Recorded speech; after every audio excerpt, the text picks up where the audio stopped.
ध्यायेत् शारदचन्द्रसुन्दरमुखम् ताम्रारविन्देक्षणम्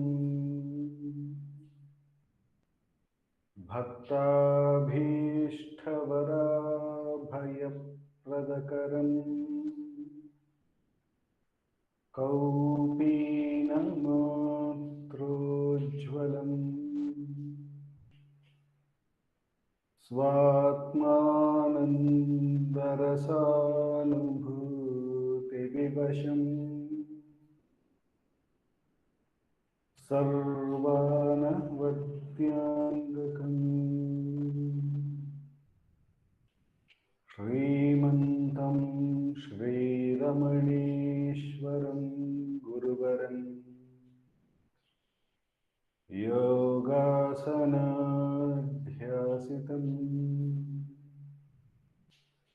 ध्यायेत् श्रीरमणीश्वरम्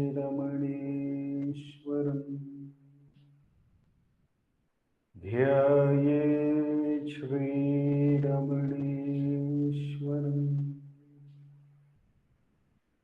ध्यायेत् श्रीरमणीश्वरम्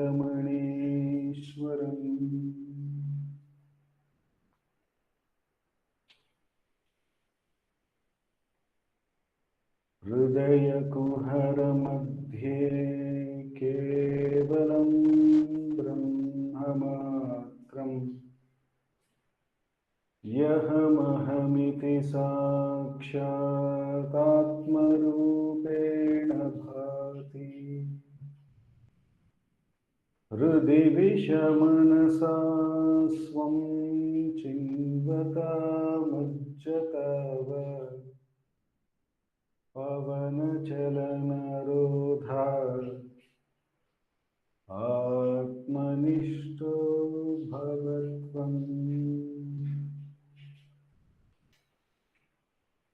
Namo Ramana.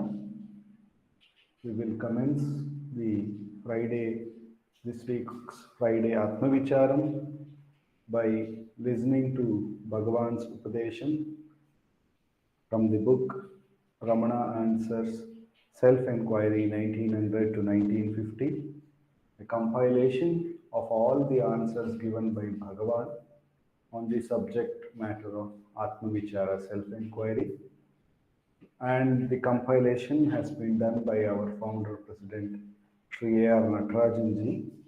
And last, we are looking at the second section of this book, wherein it contains the question and answers asked between 1936 to 1950. And we have been pondering over a series of question and answers between Paul Brunton and Bhagavan. We will look into the question and answer for this week and then contemplate on it by Bhagavan's grace and then have a 20 minutes Atma Vichara session. Following which our President Shardaka would be talking about the Atma Vichara from the Ramana Gita. And then we will have the concluding prayers to Bhagavan. For all of us to be on the same page, I will quickly read the question and answers that is being asked between Paul Brunton and Bhagavan. And today we are looking at the 10th question, but I will start from the 6th question and get to the 10th. Devotee, what exactly is this self of which you speak? If what you say is true, then there must be another self in man. Bhagavan, can a man be possessed of two identities, two selves? To understand this matter, it is first necessary for a man to analyze himself, because it has long been his habit to think as others think. He has never faced his I in the true manner. He does not have a correct picture of himself. He has too long identified himself with the body and the mind. Therefore, I tell you to pursue this inquiry, who am I? You ask me to describe this true self to you. What can be said? It is that out of which the same of the personal I arises and into which it would have to disappear. Disappear? This is the seventh question. The devotee says, disappear? How can one lose the feeling of one's personality? Bhagavan. The first and foremost of all thoughts, the primeval thought, is the mind of every man, is the I, is the thought I. It is only after the birth of this thought that any other thoughts can arise at all. It is only after the first personal pronoun I has arisen in the mind that the personal pronoun you can make its appearance. If you could mentally follow the I thread until it leads you back to its source, you would discover that just as it is the first thought to appear, so is it the last to disappear. This is a matter which can be experienced.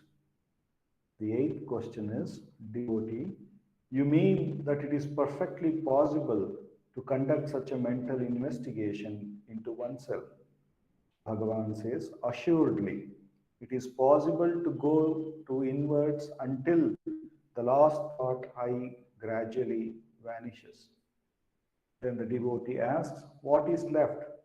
Will a man then become quite unconscious, or will he become an idiot? To which Bhagavan says, not so.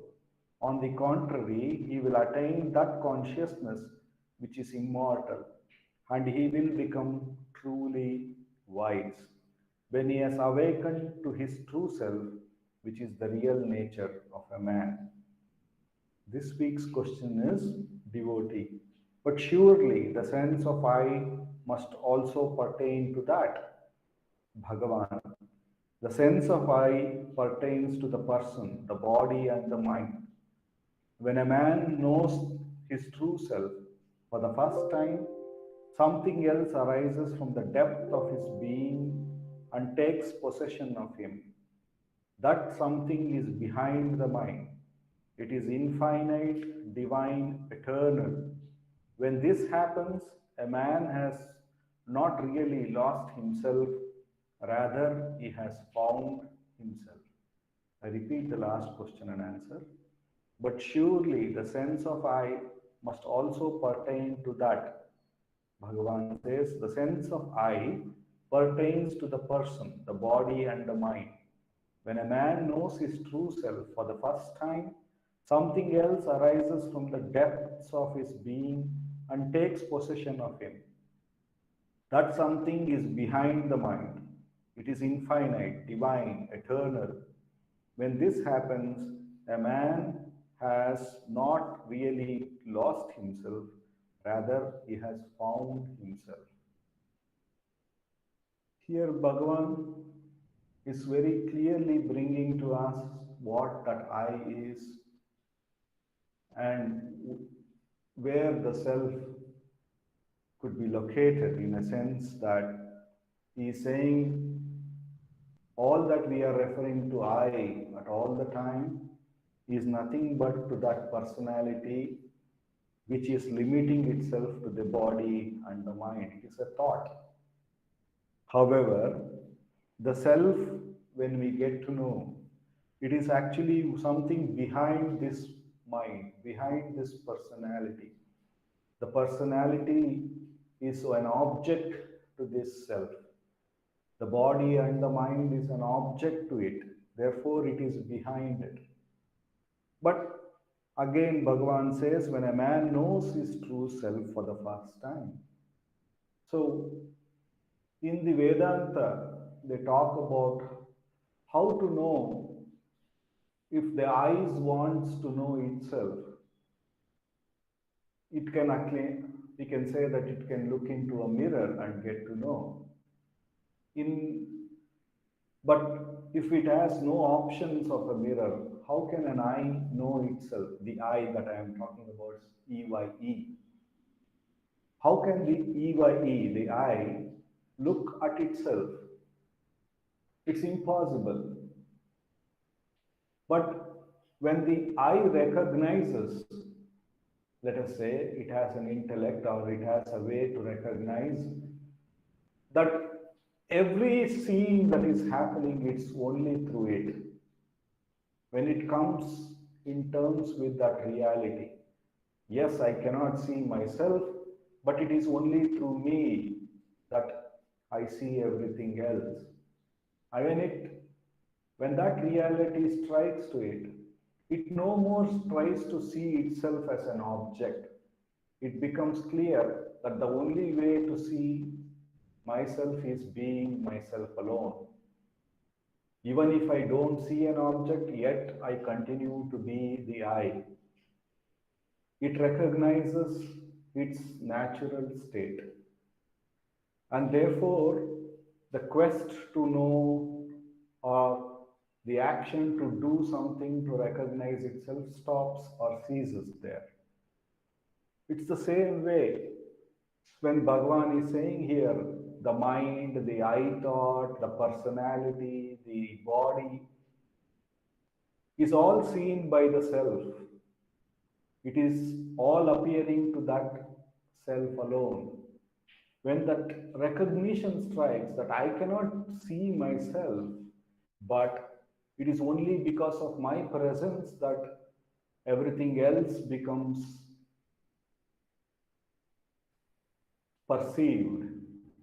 And that recognition, and therefore, when I don't have to know anything, I don't have to do anything, and when by not knowing, by not doing, then I remain in that perfect state of myself. But it is a recognition that has to come not by an intellectual understanding, because even the intellectual understanding that we are trying to say here is again a thought that we could be holding as an object, and therefore it may not yield the result. It's just an aid, whatever we are conversing here. But that recognition, the self recognition, that realization, when it strikes, then the entire field of objects, which is the personality, the body, and the mind, is recognized that whenever attention is given to them, the personality starts, and therefore the knowing, the doing, the doubts, the uncertainty, everything starts. When that recognition happens, as Bhagavan says, even though the window is quite open, there will be no one to see. So when he talks about whether the eyes should be closed or open when one is meditating, Bhagavan says, when the attention is not going out, how does it matter whether the windows or doors are open or closed? It is a similar way. When there is a clear recognition that when the attention moves away into the personality or the body or the mind and the senses and the world, that is like going out through the window, and therefore there will be bewilderment. When that recognition happens naturally by the grace of the Master, and that whole movement ceases by His grace, then there is no effort to know the self also, because it's very clear it is only through that everything was being perceived.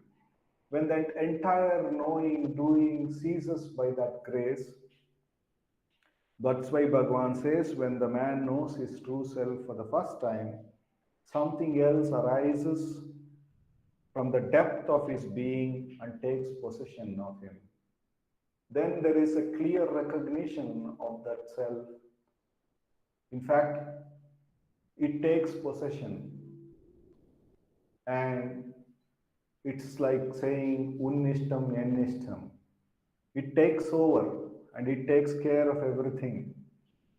That something which is behind this personality, that which is behind this body, this mind, these senses, this whole process of knowing, doing, That which something is behind all of this, that infinity, that divine, that eternal, that unchanging truth, that untouched self, where even despite of all these activities, there is not a single trace of having done anything.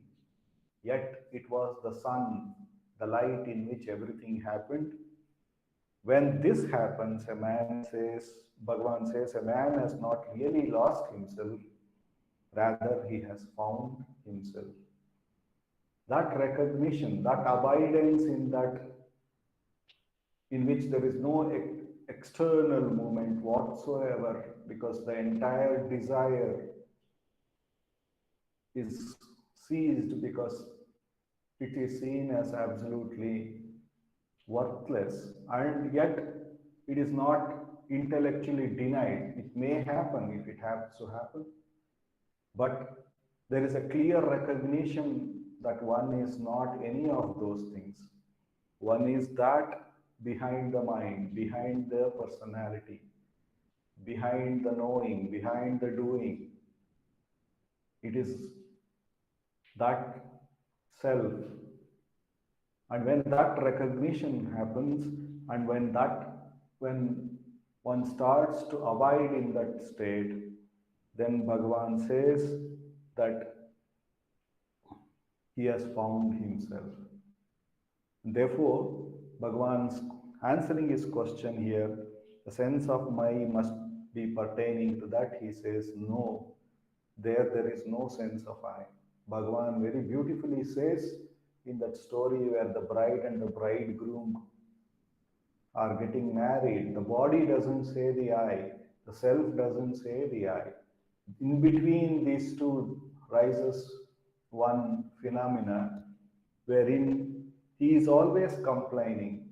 He is complaining about the body, or is he complaining about some knowledge that he has acquired or not acquired, whichever it may be. So it is that man wherein the marriage who came with the suit and the boot, who did not belong to the bride side or the groom side, but kept complaining all the time and made the marriage look very miserable. And when we recognize that this Prakriti, this self, this is also the self, and the Shiva, the consciousness, the being consciousness is also that same thing. There is absolutely no complaint. The marriage is perfect. It's just that the ego, the phantom entity who did not belong to the consciousness, being consciousness, or to the body, who was, because both of them are not saying I, but he kept on creating misery, kept on envisioning misery, by the act of whatever thoughts he completely kept pursuing. When that is inquired by both the bride and the groom side, who is this guy? I.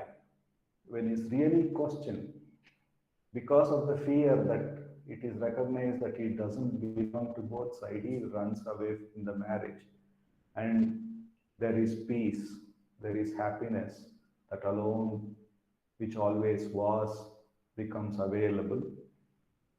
So Bhagavan is asking us to therefore pursue this Atma Vichara. Who am I? Truly inquire who we are referring to as I. And by that keen inquiry, it becomes very clear that there is that something behind all of this, which we were always continuously referring to as I. And when we reach that self and abide in that state of peace, then we have arrived. We have found ourselves, which was not lost, but it was superimposed with many ideas and concepts. Therefore, Bhagavan says, for every thought that rises within us, we should diligently inquire to whom is this thought. Thereupon it becomes clear that it is for me. And when we further inquire, who am I, then we are taken to the source of the I thought. We are taken, when we inquire whom do I refer to as I, we get back to the source. And by repeatedly practicing this, Bhagavan assures that the true self rises and shines and it becomes very clear. It alone remains. And everything else, all the phantom entity, is absorbed in that one self.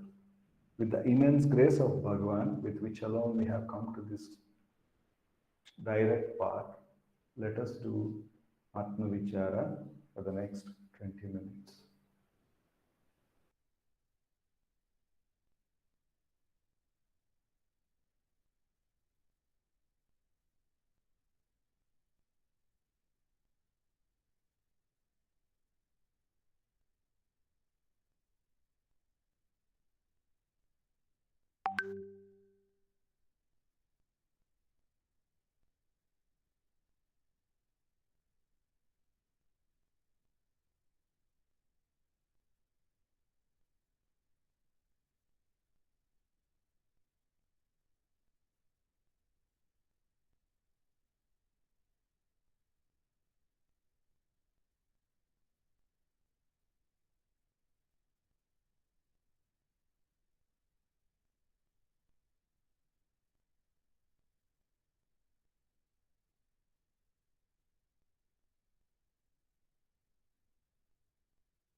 Namo Ramana. Prostrations to Ramana, shining as a self in all beings. By Bhagavan's grace, we are meditating on the doubts, on the questions which we have asked by various seekers to Bhagavan and his answers. And the same process is there in Ramana Gita also. Questions have been asked of Bhagavan in Ramana Gita by serious seekers of truth, and we have Bhagavan's answers. And we are meditating on the third chapter, which is called the Mukhya Kartavya Nirupanam, the delineation of the most important duty, the highest duty. And we found Daivarata asking Bhagavan, what is the most important duty? And he said, give me one duty and tell me why it is most important. And Bhagavan had said, Swasya Swarupam Vigneyam Pradhanam Mahadicchata Pratishtha Yatra Sarvesham Phalanam Utakarmanam. Bhagavan said that for those desiring the highest, abiding or knowing the self, Swasya Swarupam Vigneyam, to know the self, is the highest duty. And then we had also moved a little further from there, but I felt maybe it is worth doing a little more manana on this answer of Bhagavan itself. Bhagavan says attaining self-knowledge is the most important duty for those desiring the highest. Right from when we are young, or those who are familiar with scriptures in some form or the other would have heard that the purpose of human life is getting self-knowledge. That is the ultimate purpose. That's the only purpose of human life. It is told of human life. It is not specifically told of other forms of life. And it is said it is very rare to get this human life. And after getting this human life also, Manushyatvam is very, very rare. Kabir Das says, after having 84 lakhs of births, Lakh Chaurasi Phere Phirkar Sundar Naratan Paya. This beautiful human body has been obtained, given to us as a gift after such a long wait. So, Manushyatvam, it is very, very rare. And then it is also said, after getting Manushyatvam also, a person will not be particularly interested in attaining self-knowledge. That's what Kabir says. Khaya piya sukh se soya, inme kya re kamaya. You're eating and you're drinking and you're sleeping comfortably. What have you earned by being in this human body? Sadhu Om Swami also says, human body is a place which is taken on rent. You're a bad businessman if you do business which will only fetch you enough to pay the rent. If you're only taking care of the bodily needs, either directly or indirectly, it's a bad business deal. That's what Sadhu Om Swami says. All these people tell us that. Manushyatvam, mumukshatvam. So if we have got some inkling about the self, some ray of desire or something that tells us, oh, there is a higher purpose to human life, we have to attain the self-knowledge. If we have got that, and then if we have got the Sadguru, Mahapurusha Samshraya, we have got the Mahapurusha in our life, Such a rare combination. We must not let it go to waste. This is what we have heard. We have heard it. Many great ones speak that. The scriptures say it. All spiritual stories point out to it. And in my life, my mother would tell me that. My mother would tell me even when I was a girl of maybe 5 or 6, maybe 7 or 8. She started telling me, self knowledge is the only purpose of life. It is the only purpose of life. So I too thought, yes, self knowledge is the highest purpose of life. Because she kept telling me that. And of course, my younger sister was there with me. When I was 7 or 8, she was 3 or 4, and she heard it even then. So she too believed that self knowledge is the highest purpose of life. So, whenever I used to read this shloka, this verse of Bhagavan's in Ramana Gita, which says Mahadichata, I used to think, yes, those who want that highest purpose of self knowledge as prescribed in the Shastras, such a person is free to pursue that goal and not worry about any of the other duties. This was how I would interpret the verse. But this morning, while doing manana, or just like that, the thought came to me, what is this Mahadichata? What is this Bhagavan is talking about? The desire for the highest.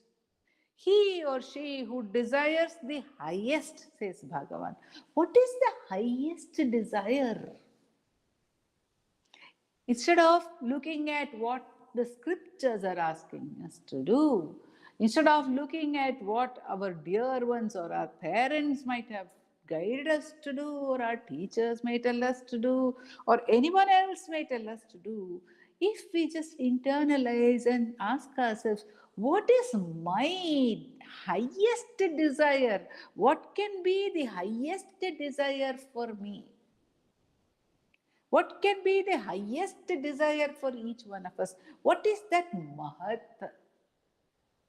The answer is actually very simple.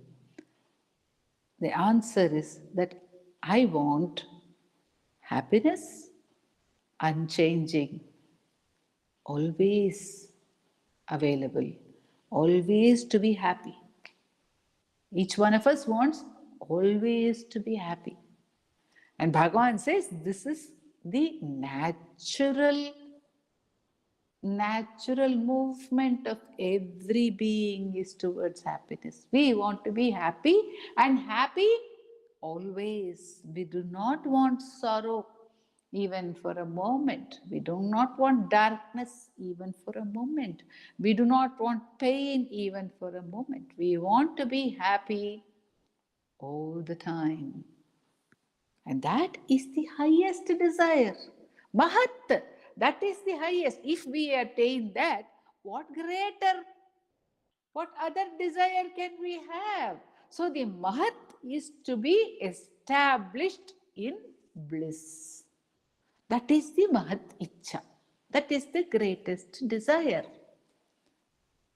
And we know, however, that we cannot attain to that, which is always if we are holding on to something which is temporary, temporary.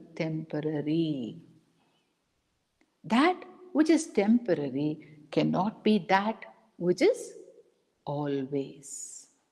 So if I hold on to any icha, if I hold on to anything that is not permanent, and that which is not the self is not permanent. Nothing which is not the self is permanent. Everything else is impermanent. Everything else will pass away. So if I hold on to anything less than the self, I am agreeing to hold on to to a joy which is bound to go away. I am actually agreeing to subject myself to sorrow. That's what I do. If I say I am incapable of abiding in the self, I am incapable of even trying to abide in the self, instead of that, I am going to do A, B, C, D. I have already accepted the fact that there is bound to be sorrow. There are bound to be disappointments. There are bound to be changes. And then after that, I cannot complain.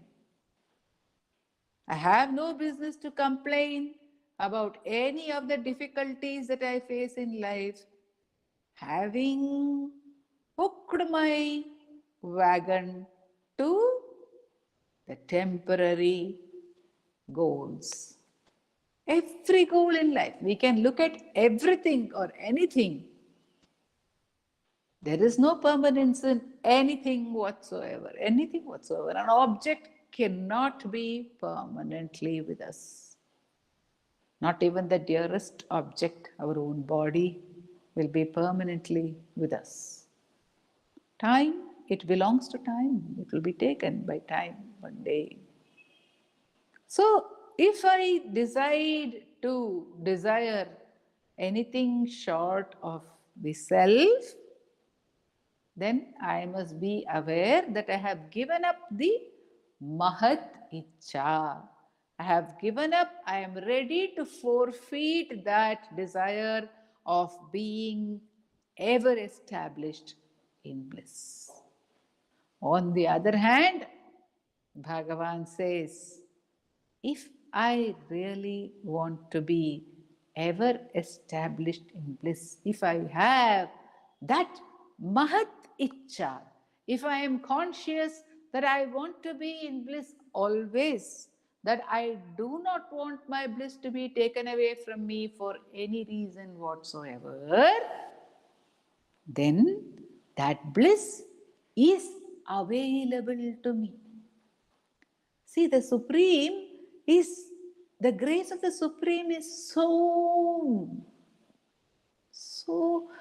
magnificent, so extravagant, says Muruganar Swami, that the highest is given to us in the easiest manner, in the simplest manner. The highest is given as our very self. All other things we have to struggle to get, but not the self. Our struggle, if at all, our practice, if at all, as Bhagavan said today in the answer to the devotee, Paul Brunton, the difficulty is only because we have wrongly assumed that we are something that which we are not. We have wrongly assumed that we are that which others see us as. Bhagavan says, others see you as a name and form. They need a name and form to identify you by. But why do you need it to identify yourself? Why do you need it to know yourself? You don't need a name and form to know yourself. So, if we want that bliss, it is ours. One of the devotees, she wrote, postponing my own bliss. She said, I kept on telling myself, after this is over, I will settle down to do self-inquiry longer. After that is over, I will settle down to self-inquiry longer, for longer hours. And one day I realized, I told myself, why are you postponing your own bliss? For whose sake are we postponing our own bliss? If we say we are postponing it because we have other duties to perform, Bhagavan is telling us over here, no. In that case, if you are very serious, if you are very earnest, that you want that desire of ever being established in bliss, I will tell you, you can go ahead and remain in the self. There is no greater duty for you to perform. Go ahead, remain in the self. It is the highest of duties because one who remains in the self has obtained all the fruits. Sarvesham phalanamata karmanam has performed all actions, is performing all actions. Because really speaking, the self alone is the power which moves everything. It is not the puny intellect. It is not at all the insentient body. It is none of these, says Bhagavan. Vigraha, Indriya, Prana, Dhi, Tamahan, Ahamekasat. Tat Jadam. They are all insentient. The self alone is acting, the self alone is moving. So, one who is established in the self alone is doing. None of us are doing unless we are established in the self. There is nothing that we are doing unless we are established in the self.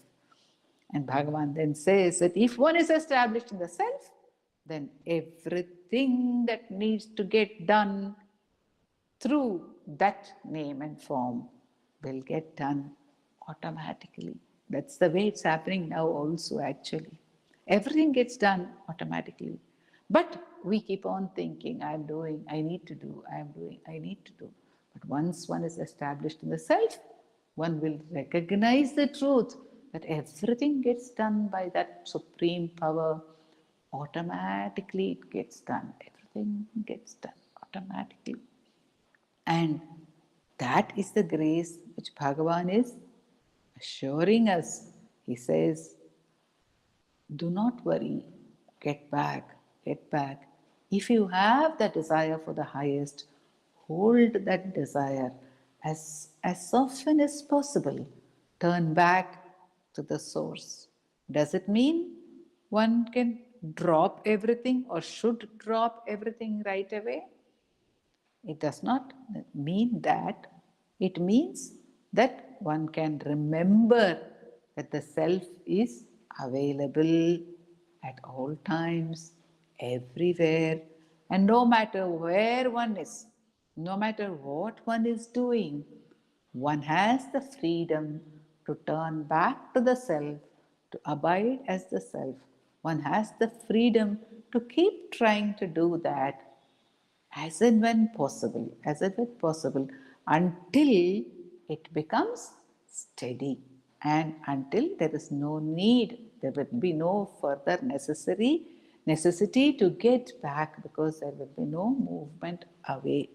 Because every movement away, if one realizes, is the desire for something less than the Mahat. Every movement of the mind is a desire for something less than the Mahat. When the mind moves, we can remind ourselves, why are you asking for such paltry things? What are you going to get? Yenda Rajyam Kolla Pordu. Bhagavan told the monkey which was moving, Yenda Rajyam Kolla Pordu. Which kingdom are you going to lose? So the Mahat is that kingdom. That kingdom is not going to be attained by the movement. If we gradually tell our mind, like Sadhu Om Swami says, Maname, Maname, like a child, oh my, oh child, come and sit down in Ramana's lap. The self, come. Like that we can cajole our mind, remind us. Bhagavan has given us this beautiful clue to remind us that what we really want is only this. We don't want anything less. So we need not settle for anything less. Om Namo Bhagavate Sri Ramana.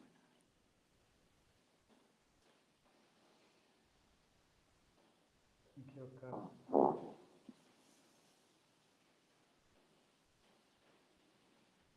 Apara Satchit Sukhavadidashe